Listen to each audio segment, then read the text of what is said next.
Este párroco es un antipático y un desagradable. Estas y otras lindezas, muchas peores, son consecuencia de que en un pueblo de la montaña de mi tierra, León, haya declarado la guerra esta misma semana contra su párroco. Un párroco es un cura. Y la gota que colmó el vaso fue cuando el párroco no permitió a los familiares de un fallecido joven, no les permitió decir unas palabras en el funeral. Así el cura espetó: la homilía, la misa es mía. No quiero entierros protestantes, dijo. Además, no quiso acompañar al féretro a pesar de las peticiones de la familia. No tengo que salir a nada, endosó el susodicho párroco. Los vecinos del pueblo están recabando firmas en change.org para pedir la expulsión del cura del pueblo. Y aunque hemos de leer o escuchar las noticias con mucho discernimiento, pues siempre suele haber dos caras de la noticia, de la moneda, nos encontramos ante lo que parece un ejemplo de un hombre, y no cualquier hombre, sino un clérigo, un cura nada menos, un hombre con una gran falta de amor por su gente. Me pregunto qué pensará este párroco. Entiendo que habrá leído alguna vez Juan capítulo 13, el texto que tenemos delante. En este texto Juan nos muestra al mismísimo Salvador, hermanos, poniendo su increíble amor en acción por los suyos. Comenzamos el capítulo 13 de Juan. Los próximos 5 capítulos, del 13 al 17, aquí el apóstol Juan va a centrarse especialmente en el legado que Jesús va a dejar a unos hombres a los que el autor Juan no ha prestado demasiada atención hasta ahora, no sé si te has dado cuenta. ¿Quiénes son? Sus discípulos. Juan nos lleva al aposento alto.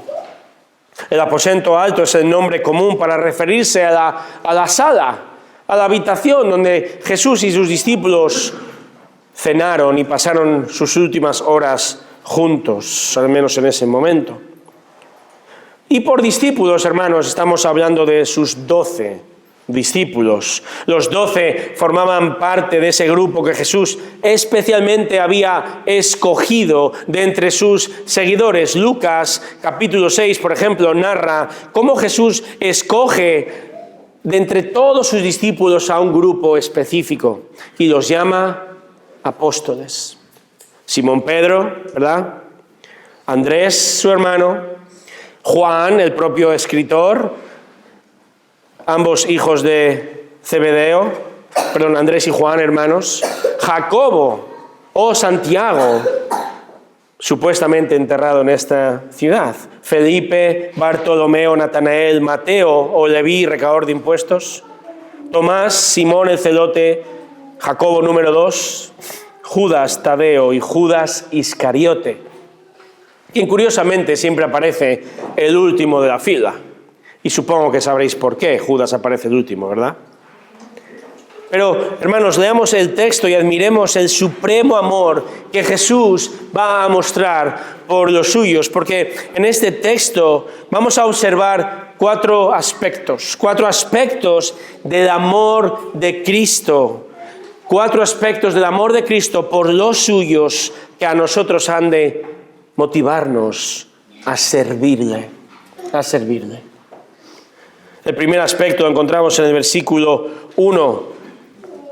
Dice el versículo 1, leamos: antes de la fiesta de la Pascua, sabiendo Jesús que su hora había llegado para pasar de este mundo al Padre, habiendo amado a los suyos que estaban en el mundo, los amó hasta el fin. Aquí vamos a observar el amor exhaustivo, un amor exhaustivo de Jesús. En este primer versículo, Juan nos da a entender varias cosas. Habla de una fiesta, ¿verdad?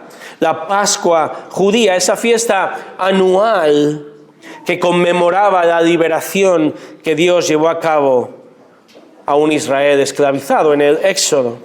En esta fiesta, curiosamente, o mejor dicho, providencialmente, un cordero sin mancha es reservado 4 días antes de la cena.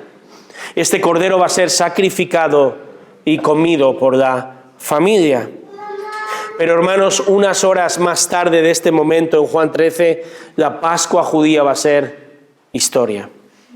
La liberación ya no será de la esclavitud egipcia, sino de algo mucho más malvado: la esclavitud del pecado y de la muerte. Cristo va a morir en la cruz porque Él es el Cordero de Dios. Él ha sido reservado no 4 días antes, sino eternamente, desde la eternidad, para sacrificar, para dar su vida en rescate por muchos. Y Jesús sabe que este momento, esta hora, está a punto de llegar. Él morirá y posteriormente dejará este mundo después de unos 30 años de vida aquí, y dice el texto que irá de nuevo con el Padre. Ahora, dice Juan 3:16, lo conoces bien, ¿verdad? De tal manera amó Dios a este mundo que envió a su Hijo, ¿verdad?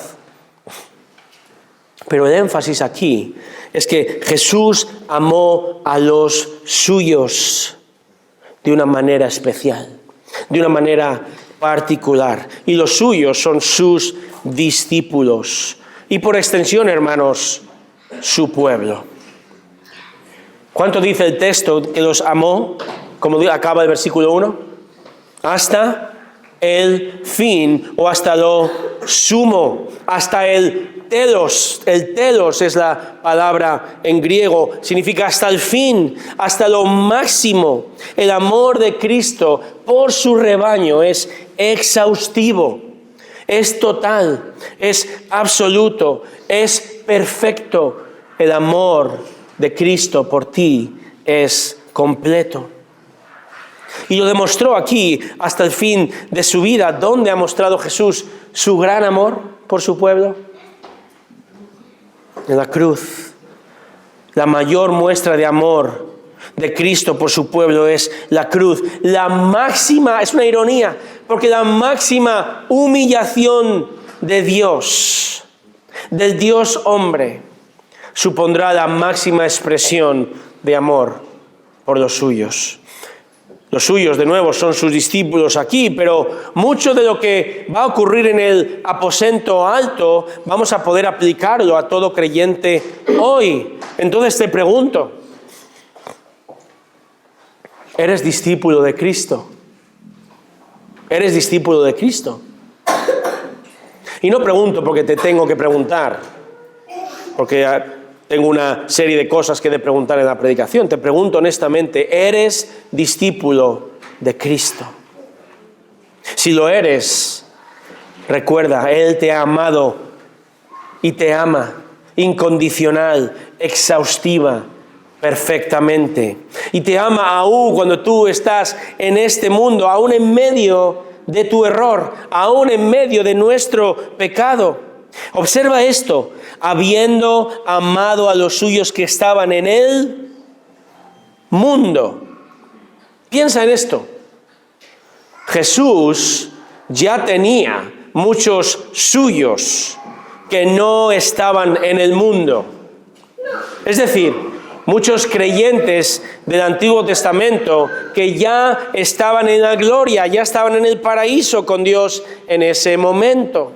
Pero aquí Juan contrasta este mundo con el mundo que viene. Y Juan nos invita a observar el exhaustivo amor de Cristo por los suyos que aún estamos en el mundo. Aún estamos viviendo en este mundo, ¿verdad? Dice un autor lo siguiente: pregunta a esa amorosa madre, ¿en quién de sus hijos piensa más y más a menudo? ¿En aquellos quienes viven seguros bajo su techo o en aquel hijo que está lejos en el mar? Ella dirá: con lágrimas en sus ojos, que aunque los ama a todos por igual, es en su Hijo quien está lejos y expuesto al peligro del océano, en quien piensa más. Ahora, Jesús ama a sus ovejas por igual, las que estamos aquí y las que están en gloria, sin duda. Pero hermanos, sus ovejas aquí, nosotros aún estamos expuestos a los peligros de un mundo que es enemigo de Cristo y enemigo de los cristianos. Aún seguimos expuestos a la traición y al dolor del pecado. Pero hermano, hermana, encuentra solaz, encuentra gozo, encuentra descanso, encuentra confianza en el amor que Cristo tiene por ti. Él te ama hasta el fin. Él te ama hasta lo sumo. Lo hizo hasta la cruz. Y el amor de Cristo por ti en la cruz no ha disminuido 1 miligramo, un ápice por ti. Él te ama exhaustivamente. Él te ama para siempre.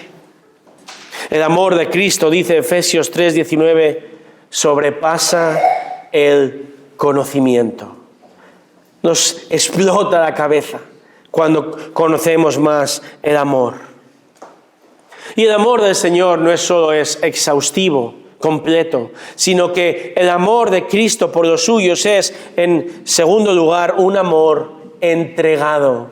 Un amor entregado. Versículos del 2 al 11. Vamos a leer, hermanos, versículo 2.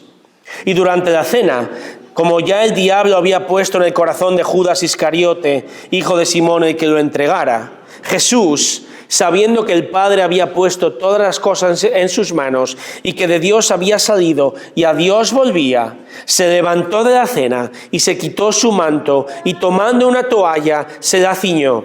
Luego echó agua en una vasija y comenzó a lavar los pies de los discípulos y a secárselos con la toalla que tenía ceñida. Esta escena ha pasado a la historia, ¿verdad? Todo el mundo conoce esta escena, aún allí fuera. En un increíble acto de humildad, Jesús, el Rey de Reyes, piensa en esto.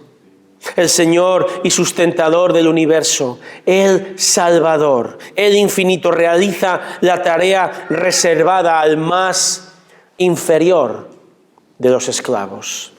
Una tarea que ninguno de los 12 apóstoles estuvo dispuesto a hacer. ¿Qué tarea? Lavar pies sucios. Por supuesto que Judas no estaba dispuesto a hacer eso. Él estaba ahí por amor al dinero. Él estaba allí por amor al poder. Judas buscaba y esperaba un Mesías guerrero, victorioso, que venciese a los romanos y venciese a todas las naciones y colocase a Israel como potencia mundial y de paso le diese un ministerio, un cargo de poder a Judas. Nada más lejos de la realidad, ¿verdad? Al menos en la primera venida. Porque en la primera venida el rey es tremendamente humilde. El conquistador va a sacrificarse. Pero Judas no está dispuesto a creer en ese Salvador. Y Satanás lo sabe. Qué contraste, ¿verdad? El amor de Cristo por los suyos por un lado y el odio del que le rechaza por otro lado. Judas ya lo había decidido antes de esa cena. Lucas 22:4 dice que Judas ya había hablado cronológicamente antes de esa cena, ya se había reunido con los religiosos y había acordado cómo entregar a Jesús. Y todo esto está comandado, dirigido por Satanás. Ahora bien, la idea no es que Judas no sea responsable. Judas es responsable. No es que Judas era una mera marioneta de Satanás. No. La idea aquí es que llueve sobre mojado. Es decir, Satanás incita a un Judas que ya es rebelde, que ya es apóstata y no cree. Ambos, Satanás y Judas, son responsables. Ahora imagínate esto. Imagínate la cara de Judas cuando ve a Jesús levantarse, ceñirse la toalla, ponerse de rodillas y lavar los pies sucios de calles embarradas, polvorientas, ¿verdad? Y la gente no es que llevara calcetines y zapatos como nosotros o botas de montaña, ¿verdad? No llevaban Air Jordans ni Air Moisés tampoco. Luego mis hijos recordarán este mal chiste. Llevaban sandalias, hermanos. Tenían los pies, imagínate las uñas de sus pies, como mejillones gallegos, hermanos. Pero cuidado, aquí. Juan no lo dice, pero Lucas 22, 24 dice que los discípulos se habían enzarzado en una discusión. ¿Y qué discutían? Imagínate ahora, 12 gallitos peleándose para ver quién va a ser el más importante en el reino, para ver quién se va a sentar a la diestra de Cristo, y en la cena también, por cierto. Los otros 11 no están tan lejos del pensamiento orgulloso de Judas, ¿verdad? Por eso el versículo 3 es increíble. Jesús, dice el texto, sabiendo que el Padre había puesto todas las cosas en sus manos y que de Dios había salido y a Dios volvía, dice en versículos 4 y 5 que Jesús se levanta y comienza a lavar los pies de sus discípulos. Jesús sabe quién es. Él tiene toda autoridad dada por Dios, pues Él es Dios. Él sabe que su origen es divino, pues Él es Dios. Él sabe que vuelve al Padre su ascensión y su gloria, porque Él es Dios. Con todo, hermanos. Y por eso, su motivación, siendo Dios, siendo el Rey, decide humillarse, entregarse a ellos, dar ejemplo a una panda de ignorantes, desagradecidos, pero suyos. Dios mismo hace la tarea más servil, humillante. ¿No es esto, hermanos, un amor absolutamente humilde y entregado a los suyos? ¿Lo es? Ahora bien, Pedro, humilde lo que es humilde, aquí al menos no es. Fíjate, versículos 6 al 8. Entonces llegó Simón Pedro, le dijo, Señor, ¿tú lavarme a mí los pies? Jesús respondió y le dijo, ahora tú no comprendes lo que yo hago, pero lo entenderás después. Pedro le contestó, jamás me lavarás los pies. Jamás. Pedro, en su típico tono impetuoso, dice, ¿a mí, tú? No, a mí no. ¿Tú a mí? Eso nada. Pedro entendía cosas bien. Pedro entendía que Jesús era tanto el anfitrión de esa cena como su maestro, su rabí. Nunca se le ocurriría en esa cultura al anfitrión de la cena y mucho menos al rabí, al maestro, rebajarse hasta tal punto y lavar pies. Pedro tiene buenas intenciones, él es humilde, al menos exteriormente, pero también Pedro está siendo ignorante. Está siendo un tanto orgulloso porque está reprendiendo al propio Señor Jesús. ¿Qué hace el Señor? Con paciencia. Con paciencia no le dice, Pedro, eres tan brusco, eres tan impetuoso, estoy harto de ti. No. Sino que dice, versículo 7, aún no entiendes, pero ya lo entenderás más adelante. El lenguaje que emplea Jesús aquí indica que se refiere a aquello que ocurrirá posteriormente su detención, su sacrificio, su resurrección.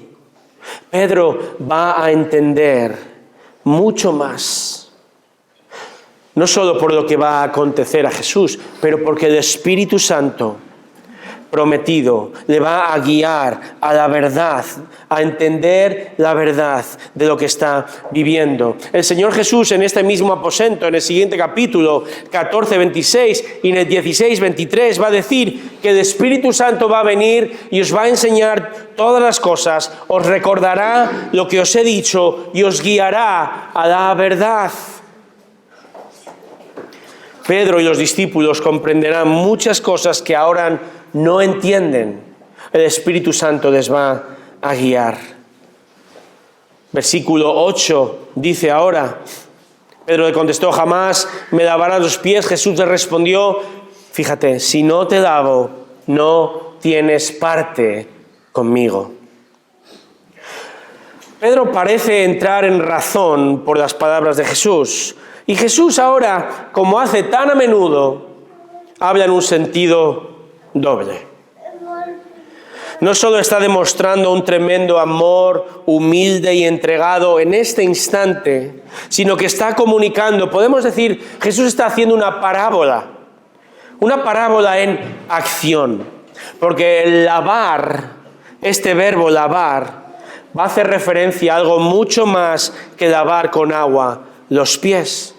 Este lavar hace referencia al lavamiento que ocurre en la salvación. El agua espiritual de Cristo limpia, hermanos, y satisface el alma que está sucia y está sedienta. Versículos 9 al 11. Simón Pedro le dijo, Señor, entonces no solo los pies, sino también las manos y la cabeza. Jesús le dijo, el que se ha bañado no necesita lavarse, excepto los pies, pues todo está limpio y vosotros estáis limpios, pero no todos, porque sabía quién le iba a entregar, por eso dijo, no todos estáis limpios. Ahora, las palabras de Pedro en el versículo 9 son aparentemente loables, pero aún no comprende del todo. Parece que Pedro está intentando ayudar a Cristo. Pedro no comprende que la obra de Cristo no necesita ayuda. Como un comentarista ilustra, dice, lo que Pedro quiere hacer es lo mismo que conducir y decidir hacer un giro de 360 grados cuando la señal dice que es de 180. Hacer un giro de 360 grados no ayuda en nada si la señal te dice que hagas un giro de 180 grados, ¿verdad? Pedro no puede ayudar a Jesús en esto. Nada ni nadie puede añadir a la obra de Cristo en la cruz. Nada ni nadie. Pedro tiene que entender que el lavado espiritual de Cristo es completo. Cuando Jesús te salvó, hermano, hermana, Él te limpió. ¿Cuánto te limpió? ¿Cuánto te limpió? ¿Al 50%? ¿Al 99%? No, Él te lavó completamente.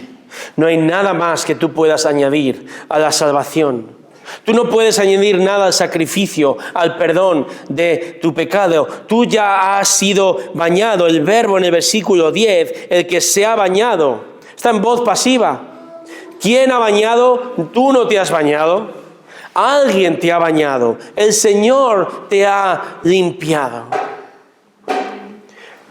Dice que el que se ha bañado no necesita lavarse, excepto los pies, pues está todo limpio y vosotros estáis limpios. Ahora bien, estamos limpios, ¿verdad? Ahora imagínate que tenemos la reunión no en el hotel, sino en un parque el domingo. Tú irás a la iglesia, espero, duchado por la mañana, peinado, te has echado colonia, desodorante, espero.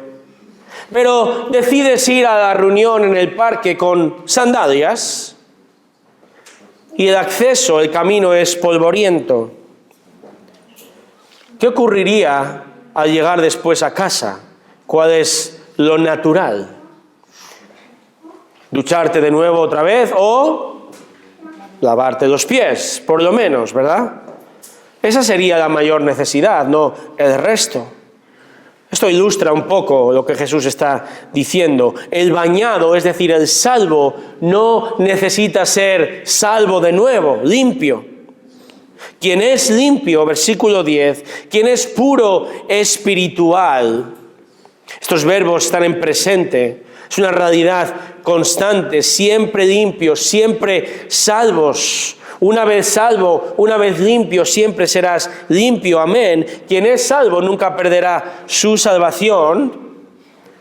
Hebreos 10:10 dice que hemos sido santificados mediante la ofrenda del cuerpo de Jesucristo una vez para siempre. ¿Queda claro esto? ¿Eres salvo? Seguirás siendo salvo. Ahora bien, seguimos pecando, ¿verdad? Nos manchamos los pies, hemos de lavarnos. Es decir, el creyente debe acudir arrepentido por su pecado. Cada día ha de pedir perdón al Señor, no para salvación, sino para purificación, para, por amor al Señor, restablecer esa relación. Recuerda, ya estamos sentados a la mesa con Cristo. No hay condenación para el que está en Cristo. La única condenación en este lugar, en este aposento alto, la única impureza era la de Judas. Y Jesús lo sabe. Por eso dice al final del versículo 10, no todos estáis limpios. Versículo 11, porque sabía quién le iba a entregar, por eso dijo, no todos estáis limpios. El Señor sabe que Judas no es creyente y su traición no es una sorpresa. Judas quizá tendrá los pies relucientes, pero es una limpieza externa, ¿verdad? Sus acciones son externas. Su limpieza, su manera de actuar es una mera fachada. Pero lo hacía también que incluso los discípulos no eran conscientes de esto. Pero ¿no es así también con muchos aparentes cristianos? Personas morales por fuera, gente que sabe qué hacer y qué decir en la iglesia, gente que va a la iglesia pero están muertos, sucios por dentro. Judas le rechazó. Pero ¿no es increíble que Cristo te haya amado profundamente, a ti y a mí, que no éramos mejores que Judas? ¿Has pensado en esto? Él te ha amado de tal forma que aun cuando le rechazábamos, el Señor ha tenido misericordia de ti. Y si tú estás aquí en esta mañana y tienes una buena fachada, tienes los pies limpios, pero un corazón que rechaza a Cristo, el llamado del Señor no es a que vengas y limpies tus pies, no es a que asistas a la iglesia y participes y cantes y tengas buena cara y sepas qué hacer. Todo eso está muy bien. El llamado de Cristo es un lavado completo. Debes arrepentirte y creer en el Evangelio. Deja ya de vivir una vida hipócrita. Cree en Jesús. Deja que Él te limpie con su sangre preciosa. ¿No es increíble, hermanos, que el Señor nos haya salvado y lavado completamente? ¿No es increíble que nos ama tan profundamente que aunque aún seguimos pecando en este mundo, Él es el humilde Salvador que nos ama con un amor entregado totalmente? Un pastor y escritor expresa lo siguiente: mucha gente vive su vida crucificados entre dos criminales. Uno es el remordimiento de ayer, y el otro la ansiedad de mañana. Jesús, con su increíble amor humilde y entregado, enseña que puedes olvidarte del remordimiento de lo que ocurrió en el pasado, que puedes confesar tu pecado hoy, limpiar tus pies, salvo, y puedes acudir a la verdad que dice que todo pecado cometido en el pasado, presente y futuro fue puesto sobre Cristo en la cruz y ahora te ve limpio de culpa, bañado con su sangre perdonadora. Cuando pensamos en estos términos, espero que nos ayude a enfrentar la ansiedad entonces del futuro. ¿Por qué? El Señor se fue de este mundo al cielo con el Padre. Eso ha de traer gozo y esperanza para ti y para mí. El Señor volvió al cielo para ocupar su lugar de gloria, pero también para seguir sirviéndonos humildemente. ¿Cómo nos sirve el Señor hoy, ahora mismo, humildemente? Preparando, ¿verdad?, ese lugar glorioso, precioso para nosotros, mientras todavía vivimos en un mundo oscuro y caído.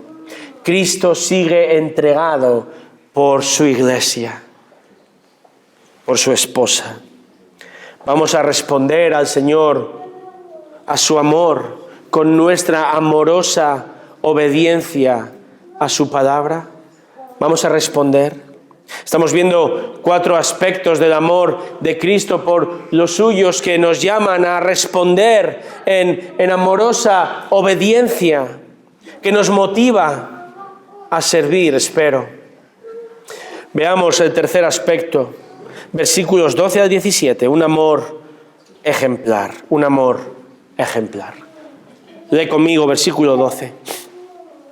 Entonces, cuando acabó de lavarles los pies, tomó su manto y sentándose a la mesa otra vez les dijo: ¿sabéis lo que os he hecho?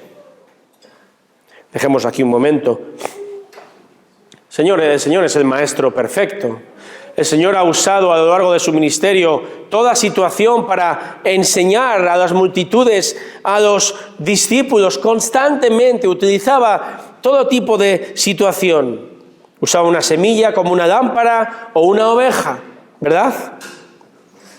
Lo cual, por cierto, permíteme, podemos aplicar ya a nuestra vida cotidiana, ¿verdad? Pienso en los padres. No desaprovechemos las ocasiones del día a día para enseñar a nuestros hijos. Cuando les llevamos a la escuela, vamos conduciendo con ellos a clases extraescolares o en el tiempo de la comida, la cena, enseña. No solamente con tus palabras, sino con tu ejemplo. Enseña con ambos ejemplos.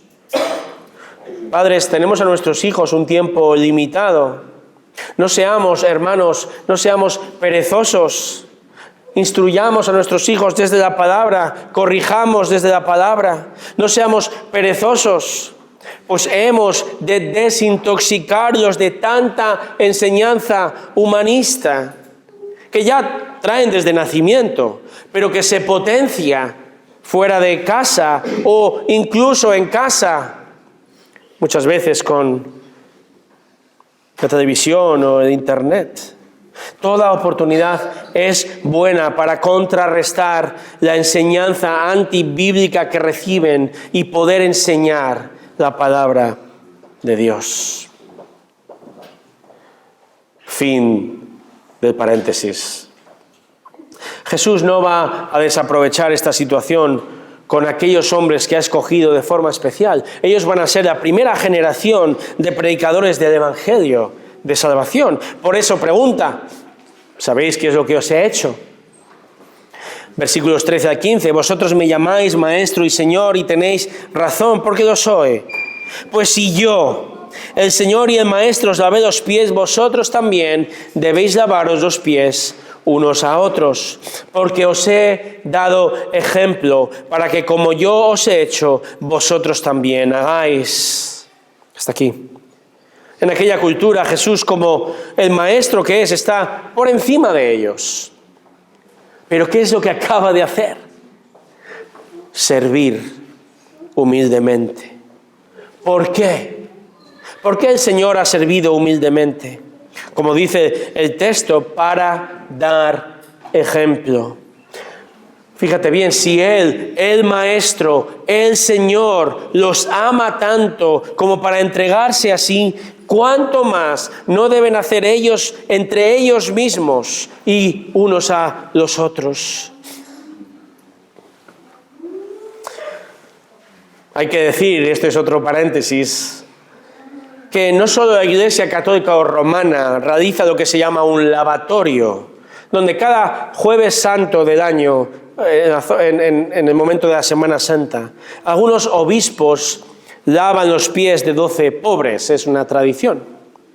Pero también hay algunas ramas protestantes, evangélicas, que han tomado este ejemplo como una ordenanza para la Iglesia. Y toman este texto, incluso toman 1 de Timoteo 5:10, donde se habla a las viudas piadosas y se dice si ellas han lavado los pies de los santos, como una muestra de piedad. Pero el contexto de Timoteo habla de un servicio humilde en su casa. Y de nuevo, en un momento en la historia y en una cultura donde era costumbre lavar los pies de las visitas y se hacía por los siervos normalmente. Ahora bien, si tú quieres hacer esto, cuando tus invitados vengan a tu casa, adelante. Adelante. Desde luego que no nos amamos y nos servimos como debiéramos, pero en cualquier caso, esta enseñanza no implica una ordenanza para la Iglesia hoy. Esto es un tremendo ejemplo increíble de Cristo para que todos nosotros, grandes y pequeños, líderes o no, sigamos su ejemplo y nos sirvamos unos a otros desde un amor profundo. Jesús es nuestro modelo, hermanos. ¿Eres tú más importante que Jesucristo? ¿Eres superior a Él? Él, quien siendo igual a Dios, Dios mismo, Filipenses 2:6, no consideró su inigualable posición de gloria y prestigio supremo como algo a que aferrarse, sino que, dice el texto en Filipenses 2, que se despojó a sí mismo, que dejó a un lado sus prerrogativas, sus privilegios divinos y se humilló, viviendo entre nosotros, siendo afectado como hombre por sus limitaciones físicas, cansancio, hambre, dolor, pies sucios, recibiendo el oprobio, crítica, odio del pueblo que Él creó y al que vino a salvar, lavando pies sucios, siendo traicionado, acusado injustamente, matado, colgado de un madero. Y el Señor vino a hacer todo esto y nada de ello fue para figurar. No hizo nada de esto de manera hipócrita, no. Él efectivamente fue hombre. Y Él sufrió en sus carnes y en su alma los estragos, no solo de vivir en este mundo como hombre, plenamente hombre, sino que humildemente nos ha dado ejemplo de lo que es amar y sacrificarse por los demás amigos y enemigos. Y lo ha hecho para que sigamos su ejemplo, su actitud. Literalmente dice, para que sigamos su patrón de vida y entonces sirvamos unos a otros.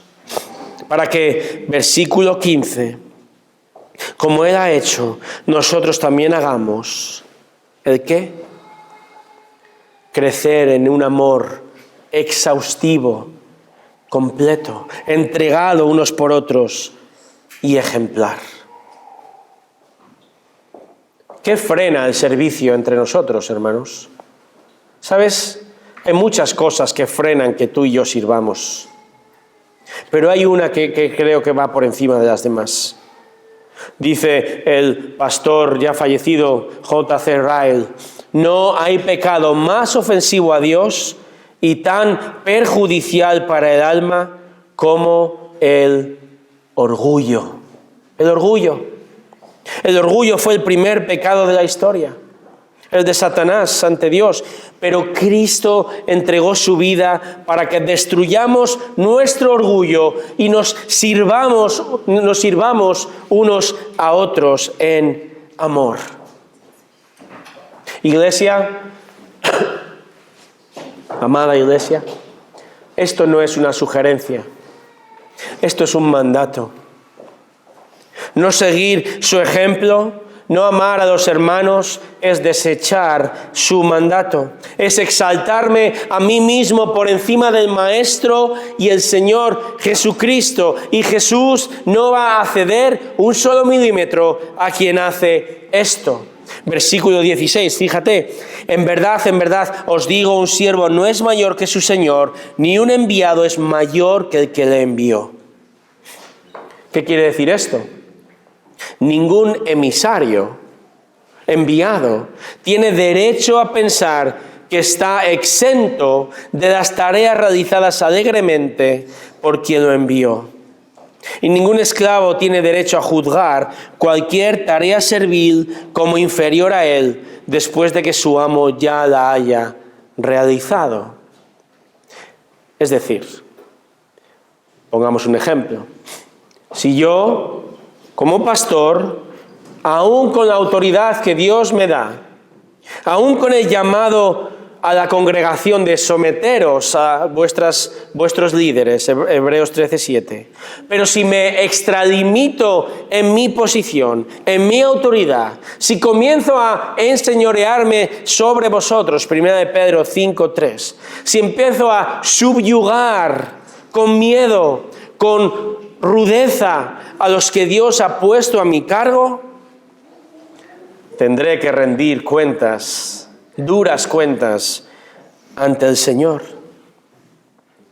Si tú, esposo, haces lo mismo con tu esposa, si impones tu criterio con rudeza, con brusquedad, con falta de respeto y desdén, si, madre, lo haces quizás sobre tus hijos, si nos tratamos así, si nos negamos a servirnos humildemente, sea en nuestra casa, sea en la iglesia, porque nos sentimos superiores, porque esta tarea no es para mí, porque no me quiero manchar las manos.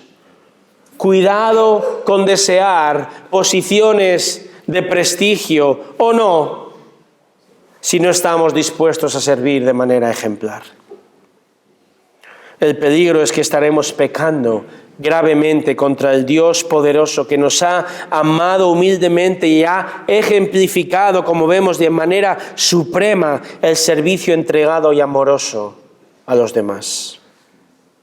Además, fíjate el versículo 17. Jesús dice, si sabéis esto, seréis felices si lo practicáis. ¿Has leído? Si hacéis esto, seréis felices si lo practicáis. Esta promesa es increíble, increíble. Porque las palabras de Jesús deberían confrontar a toda persona que busca servir en la iglesia, servir a los demás, pero por los motivos erróneos. No me malinterpretéis. Todos tenemos algún porcentaje, podemos decir, de motivos erróneos. Aún nuestras mejores obras son trapos de inmundicia ante el perfecto y santo Dios. No tenemos una motivación pura. Pero estas palabras de Jesús deberían confrontar, incomodar a toda persona que busque servir por un beneficio personal. Así, quien busque servir a cambio de, por ejemplo, reconocimiento, quien busque servir a cambio de favores o a cambio de una agenda personal de trepar a lugares más prestigiosos en la congregación, o incluso quien busque servir a cambio de dinero, no está sirviendo.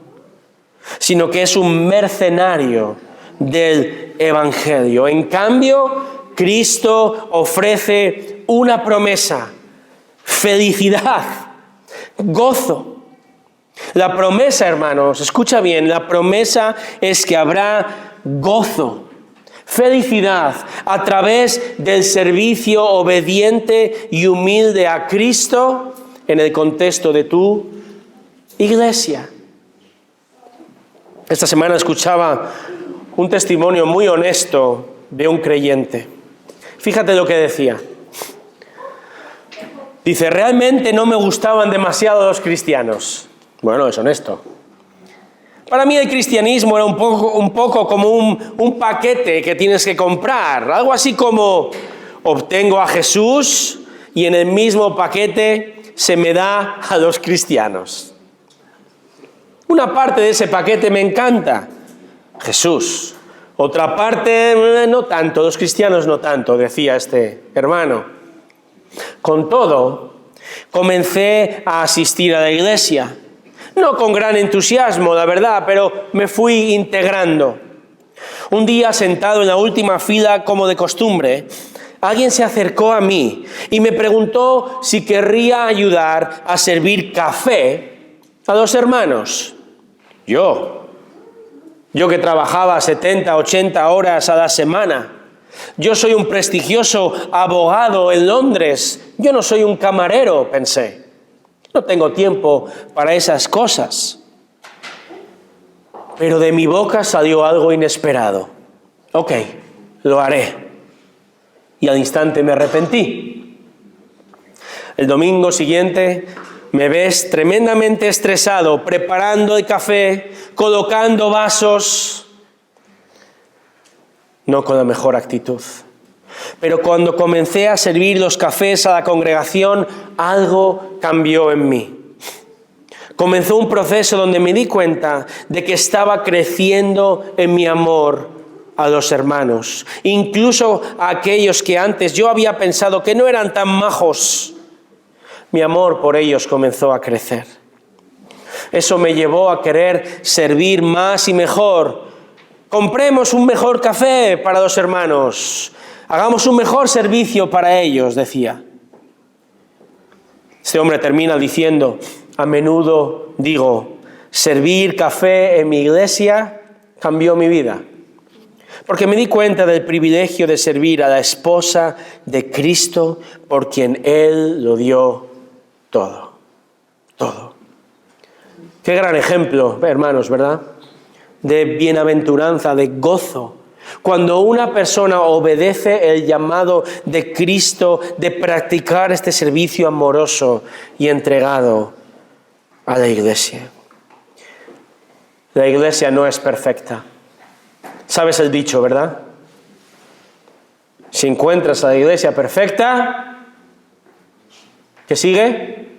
No vayas, que la vas a estropear. Pero nadie estamos por encima del Señor de la iglesia. Nadie estamos por encima de Jesús, quien nos ha amado con un amor incomparable, pero que nos llama ahora a seguir su ejemplo unos a otros. Un servicio abnegado, fundamentado en su amor. El último aspecto del amor de Cristo por su iglesia, que ha de motivarnos a servir, lo encontramos en los versículos 18 al 20. Es un amor exclusivo, un amor exclusivo. Versículo 18. No hablo de todos vosotros, dice Jesús, yo conozco a los que he escogido, pero es para que se cumpla la Escritura: el que come mi pan ha levantado contra mí su calcañar. Jesús dice esto: lo que os estoy enseñando no es para todos. Hay uno que no va a recibir esta bendición. ¿Quién es? Judas. Y Jesús cita un texto del Antiguo Testamento, Salmo 41, versículo 9. Dice este Salmo 41, 9: aún mi íntimo amigo en quien yo confiaba, el que de mi pan comía, contra mí ha levantado su calcañar, su talón.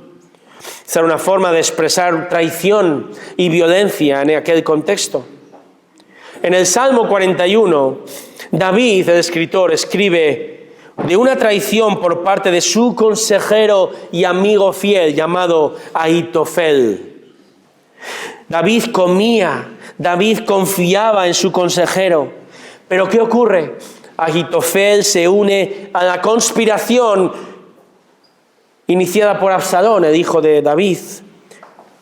La historia termina con Ahitofel ahorcándose. Qué curioso, ¿verdad? Jesús interpreta este texto en el Salmo como una profecía en ese momento. Judas había sido escogido. Él había sido escogido como uno de los 12. Jesús ya lo había dicho, Juan 6:70, no os escogí yo a vosotros, a todos, los 12, y sin embargo uno de vosotros es un diablo.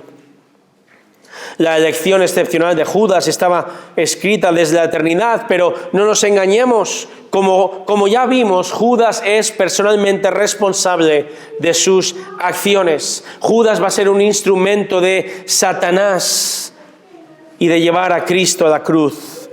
Porque Judas, él quiere hacer esto. Judas había sido escogido, sí, no para salvación. Pero Jesús, quien ama profundamente a los suyos, prepara aquí el corazón de sus discípulos. Sus discípulos, piensa en esto, van a ser tentados a dudar.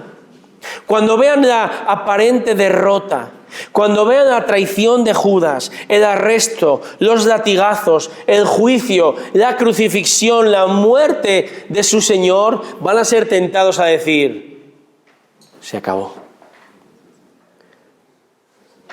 Pero Jesús amorosamente, versículo 19, dice, os lo digo desde ahora, antes de que pase, para que cuando suceda, creáis que yo soy. En verdad os digo, el que recibe al que yo envíe, me recibe a mí. Y el que me recibe a mí, recibe al que me envió. ¿Veis lo que está haciendo el Señor? Esto que dice el Señor es parte del plan amoroso de Dios. Jesús, con su amor por ellos, les da a entender que han de creer en Él. Confía en mí. Yo soy el yo soy. Yo soy Yahvé. Yo soy Dios. Aunque todo parezca desmoronarse a tu alrededor. Jesús los está pastoreando, construyendo confianza, está invirtiendo amorosamente en su futuro. Cuando esta semana termine, su Maestro, su Señor, habrá sido entregado, muerto en la cruz, sepultado, pero habrá resucitado. En poco más de mes y medio, Jesús ascenderá al cielo, pero enviará al Espíritu Santo. Y los discípulos escogidos tomarán la batuta, se convertirán en embajadores del mensaje de Cristo. Y quien rechace a los discípulos de Cristo, rechazará a Cristo. Y quien rechace a Cristo, rechaza a Dios Padre. Confiad en mí, dice Jesús, servid con confianza y con gozo. Jesús sabe a quién elige. A uno lo eligió como discípulo, pero no para salvación. A los otros 11 los eligió para ambas cosas, como discípulos, como apóstoles en este caso, pero también para salvación. Jesús, de nuevo, ama a todo el mundo. Pero Él tiene un amor exclusivo, especial por su pueblo, por los suyos. Y aquí lo observamos en cómo pastorea el corazón de los suyos, cómo prepara el corazón de los apóstoles por el tsunami que está a punto de llegar. Pero también los prepara para la misión posterior de llevar su evangelio.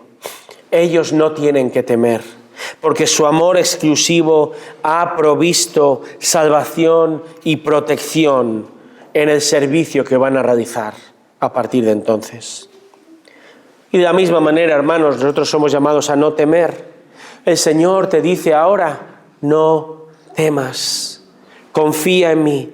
Descansa en mi amor exclusivo que tengo por ti. Hermanos, no es nada que tengamos, ¿verdad? No es nada que llevemos, no es nada que hayamos hecho. El Señor te ha amado desde su gracia soberana. Y Él no solo nos ha escogido en amor y gracia para salvación, sino también para llevar a cabo un servicio abnegado, humilde, con fe, con confianza creciente de su propósito en nuestras vidas. Vamos a responder a su infinito amor con una amorosa obediencia a su palabra y servirle. ¿Cómo? Te preguntarás, ¿cómo puedo ahora responder a esto? Bueno, déjame decirte, en nuestro contexto, primero, la mejor forma de responder al amor de Cristo es que crezcas en tu conocimiento de Él. Crece en su palabra, crece en sabiduría, crece en discernimiento, sirve pensando y actuando amorosa y sabiamente como Cristo. Crece.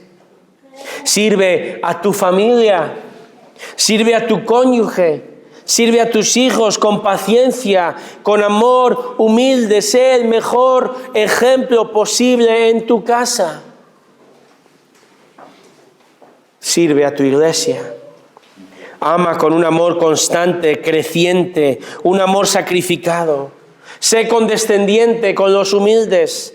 Habla con el que está solo. Llama por teléfono, escribe mensajes, abre tu casa, exhorta y corrige desde la palabra de Dios. Sirve café. Transporta a quien no tiene un modo de transporte. Usa tu tiempo y tus dones y tus bienes con amor ejemplar y sirve. Por cierto, el texto no dice que serás feliz.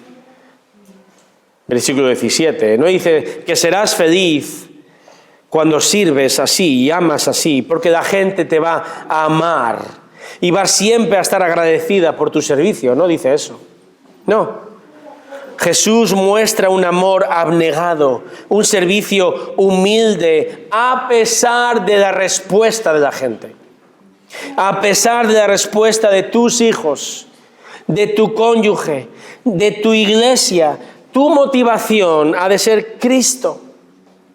Amor a Cristo, servicio al Señor, aunque no seas correspondido. Hemos hablado de servicio en crecimiento, en servicio a la familia, servicio a la iglesia.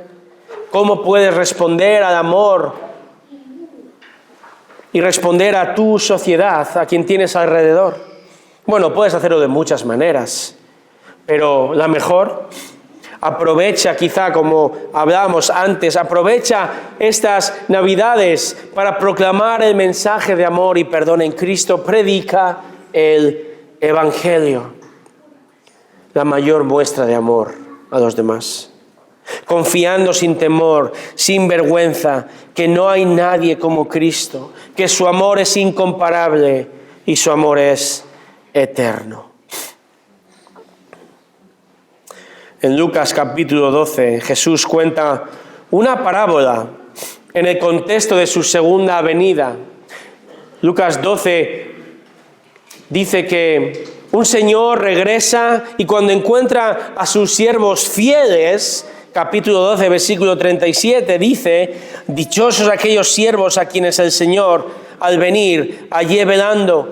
En verdad os digo que se ceñirá para servir, los sentará a la mesa y acercándose les servirá. ¿Por qué estoy leyendo este texto?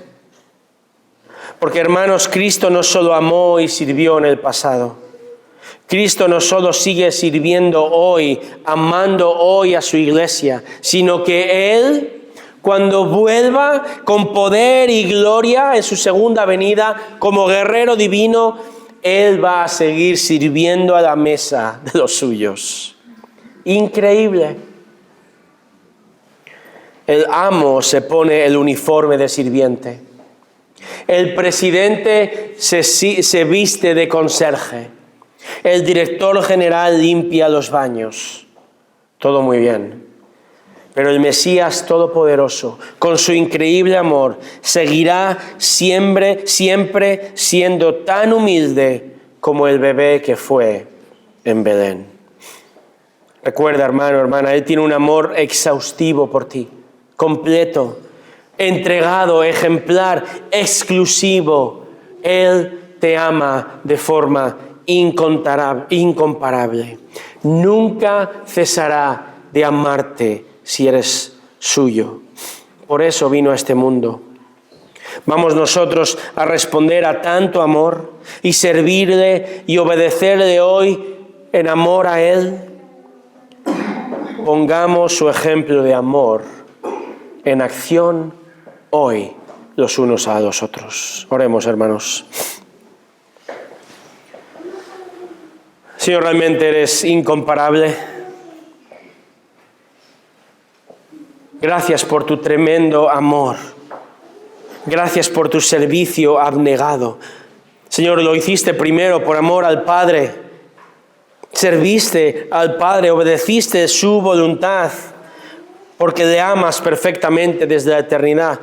Y Señor, obedeciste y nos serviste a nosotros y sigues sirviendo y seguirás amándonos de una manera increíble, inconcebible. ¿Cómo no vamos, Señor, a amarte a ti? ¿Cómo no vamos a amar a nuestros hermanos con un amor sacrificado, con un amor que sirve, con un amor que pregunta, con un amor que pasa tiempo y usa bienes, tiempo y se sacrifica por los demás, todo por amor a ti? Oh Señor, si tú, nuestro Señor, lo has hecho, ¿cómo no lo vamos a hacer nosotros? Gracias por la promesa de que cuando obedecemos este mandato podremos ser felices si lo practicamos. En el nombre de Jesús. Amén.